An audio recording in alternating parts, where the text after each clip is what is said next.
Hello, this is Morel Benard with Christmas at Animal Farm. Christmas at Animal Farm.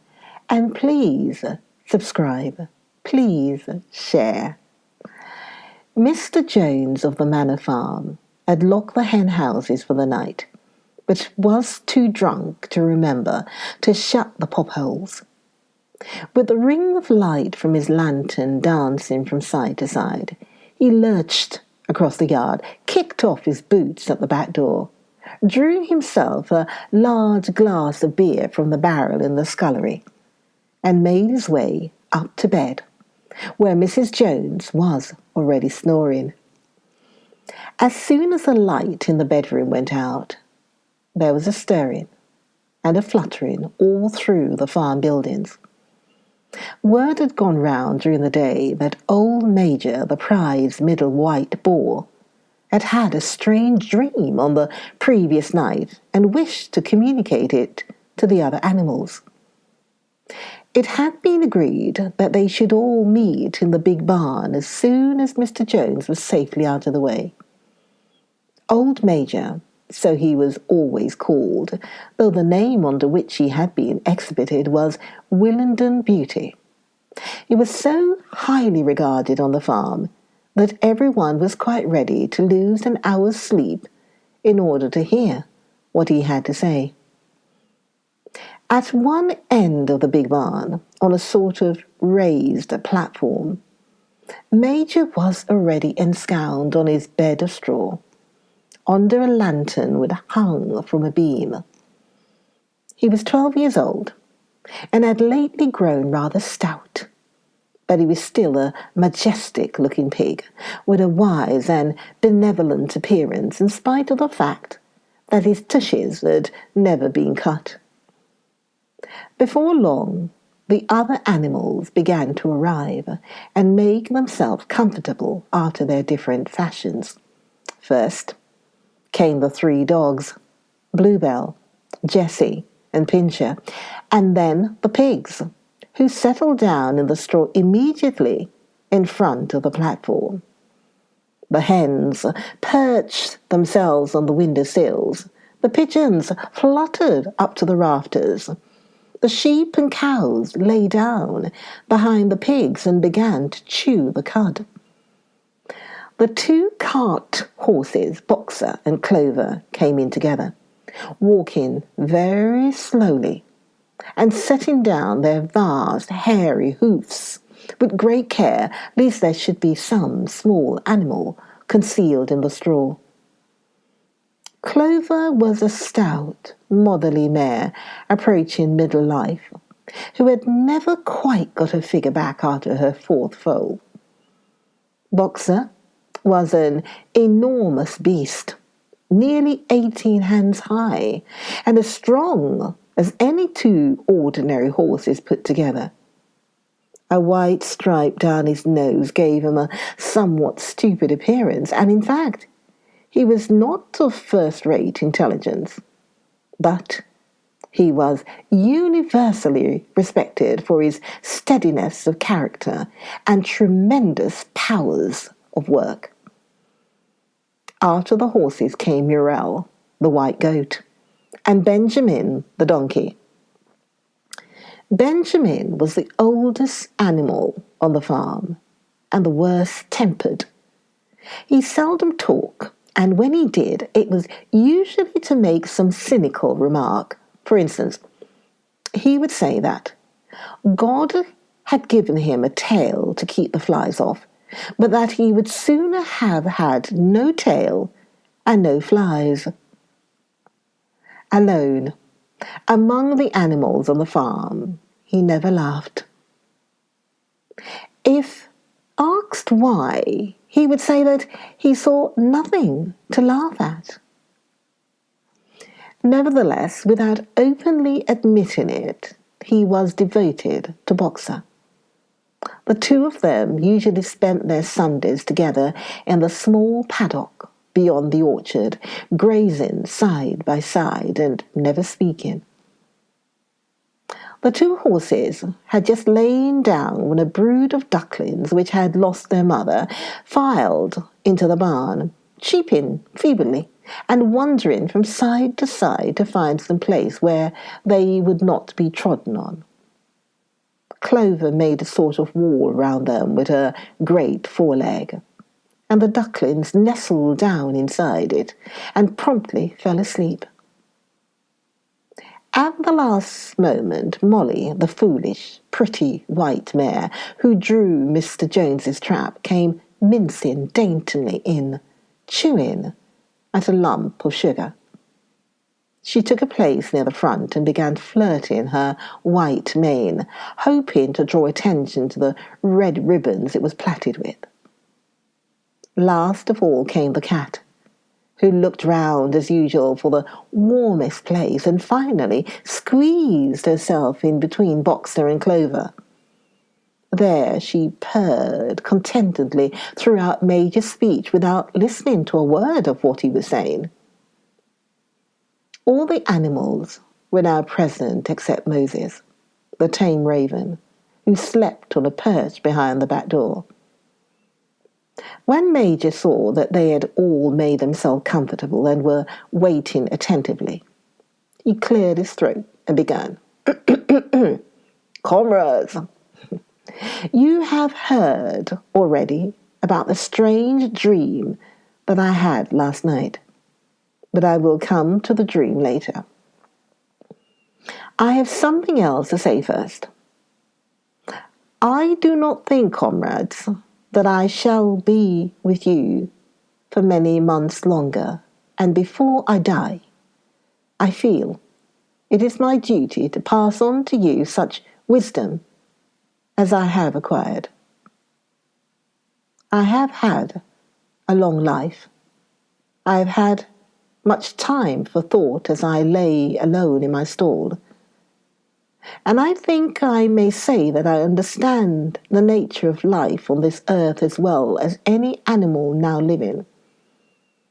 It is about this that I wish to speak to you.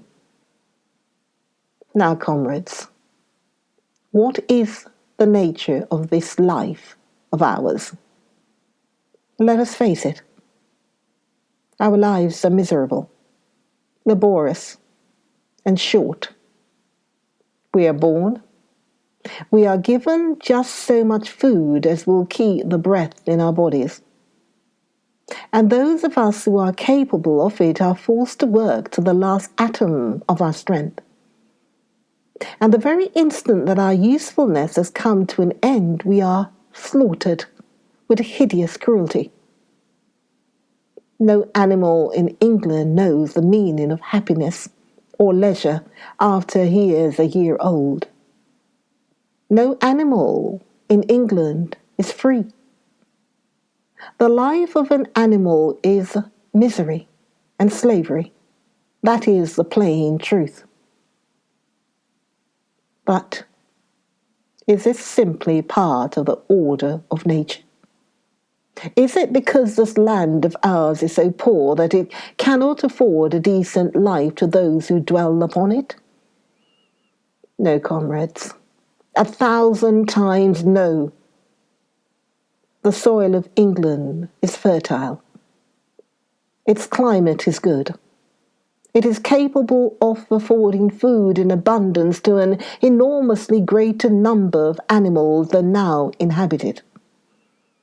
This single farm of ours would support a dozen horses, 20 cows, hundreds of sheep, and all of them living in a comfort and a dignity that are now almost beyond our imagining. Why then do we continue in this miserable condition? Because nearly the whole of the produce of our labour is stolen from us by human beings. There, comrades, is the answer to all our problems. It is summed up in a single word. Man. Man is the only real enemy we have. Remove man from the scene and the root cause of hunger and overwork is abolished forever. Man is the only creature that consumes without producing. He does not give milk. He does not lay eggs. He is too weak to pull the plough. He cannot run fast enough to catch rabbits. Yet he is Lord of all the animals. He sets them to work. He gives back to them the bare minimum that will prevent them from starving. And the rest he keeps for himself. Our labour tills the soil. Our dung fertilizes it, and yet there is not one of us that owns more than his bare skin. You cows that I see before me, how many thousands of gallons of milk have you given during this last year? And what has happened to that milk which should have been breeding up sturdy calves? Every drop of it has gone down the throats of our enemies. And you hens, how many eggs have you laid in this last year? And how many of those eggs ever hatched into chickens? The rest have all gone to market to bring in money for Jones and his men. And you, Clover, where are those 4 foals you bore, who should have been the support and pleasure of your old age? Each was sold at a year old. You will never see one of them again. In return for your 4 confinements and all your labour in the fields, what have you ever had except your bare rations and a stall? And even the miserable lives we lead are not allowed to reach their natural span. For myself, I do not grumble, for I am one of the lucky ones. I'm 12 years old and have had over 400 children. Such is the natural life of a pig. But no animal escapes the cruel knife in the end. You, young porkers, who are sitting in front of me, every one of you will scream your lives out to the block within a year. To that horror, we all must come. Cows, pigs, hens, sheep, everyone. Even the horses and the dogs have no better fate.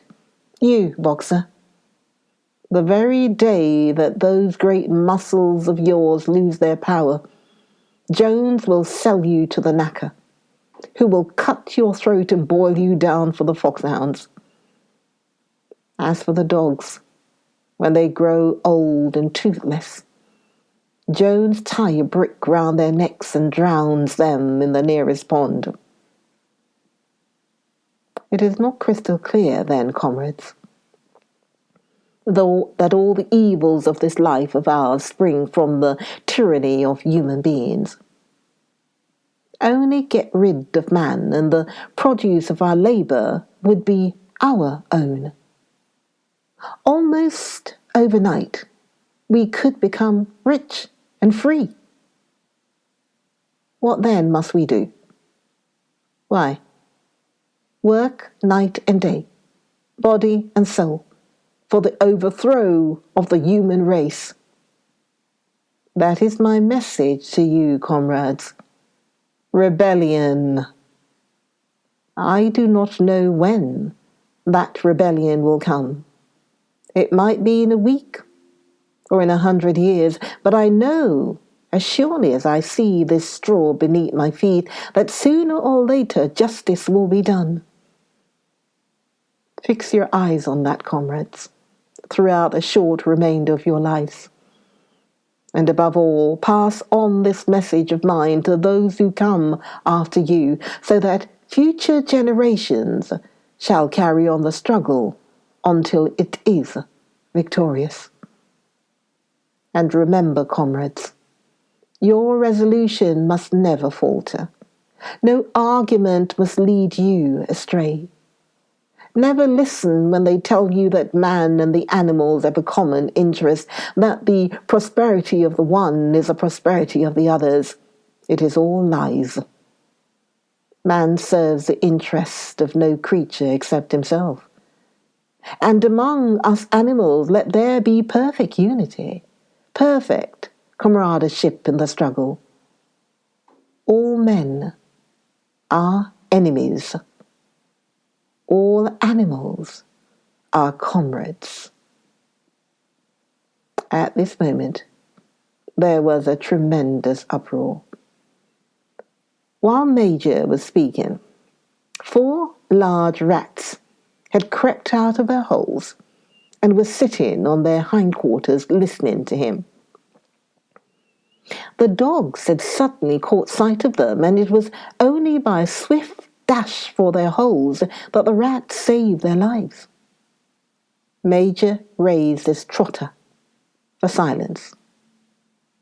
"Comrades," he said, "there is a point that must be settled.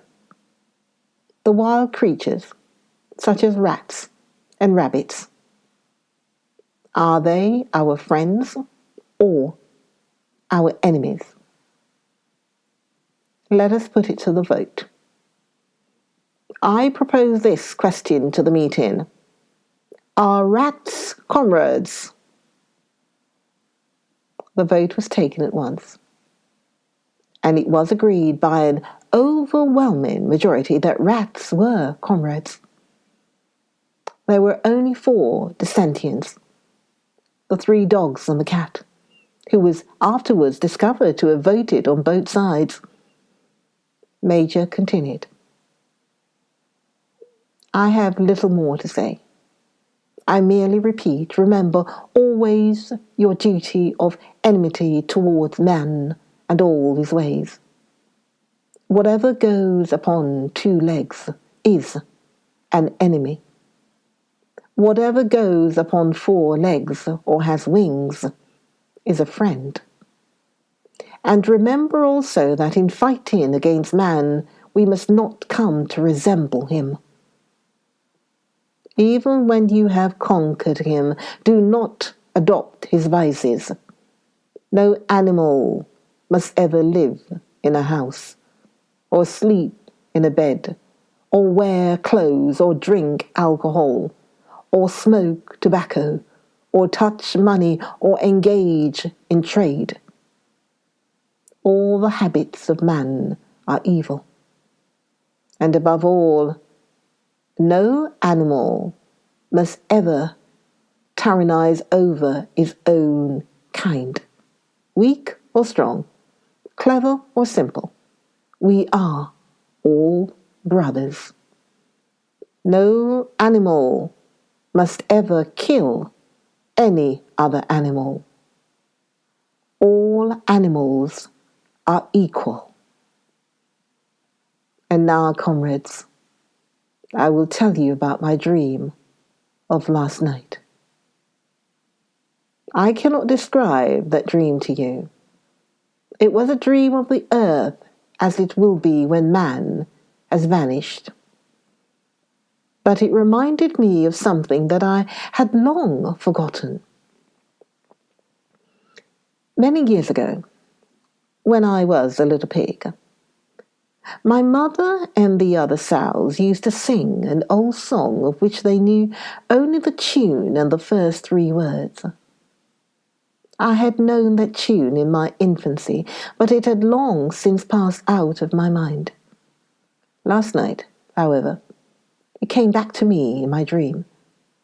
And what is more, the words of the song also came backwards, I'm certain, which was sung by the animals of long ago and had been lost to memory for generations. I will sing you that song now, comrades. I am old and my voice is hoarse. But when I have taught you the tune, you can sing it better for yourselves. It is called Beast of England. Old Major cleared his throat and began to sing. As he had said, his voice was hoarse, but he sang well enough, and it was a stirring tune, something between Clementine and La Curiacha. The words ran: Beast of England, beast of Ireland, beast of every land and clime, hearken to my joyful tidings of the golden future time. Soon or late the day is coming, tyrant man shall be overthrown, and the fruitful fields of England shall be trod by beast alone. Rings shall vanish from our noses, and the harness from our back. Bit and spur shall rust forever, cruel whips no more shall crack. Riches more than mind can picture, wheat and barley, oats and hay, clover, beans and mangel wurzels shall be ours upon that day. Bright will shine the fields of England, purer shall its waters be, sweeter yet shall blow its breezes on the day that sets us free. For that day we all must labour, though we die before it break. Cows and horses, geese and turkeys, all must toil for freedom's sake. Beast of England, beast of Ireland, beast of every land and clime, hearken well and spread my tidings of the golden future time. You are listening to Study Coach UK on YouTube. You are listening to Christmas with Animal Farm with me, Morel Benard. Join me for the next video of Christmas with Animal Farm. Please subscribe, please share. Join me for the next video of Christmas with Animal Farm.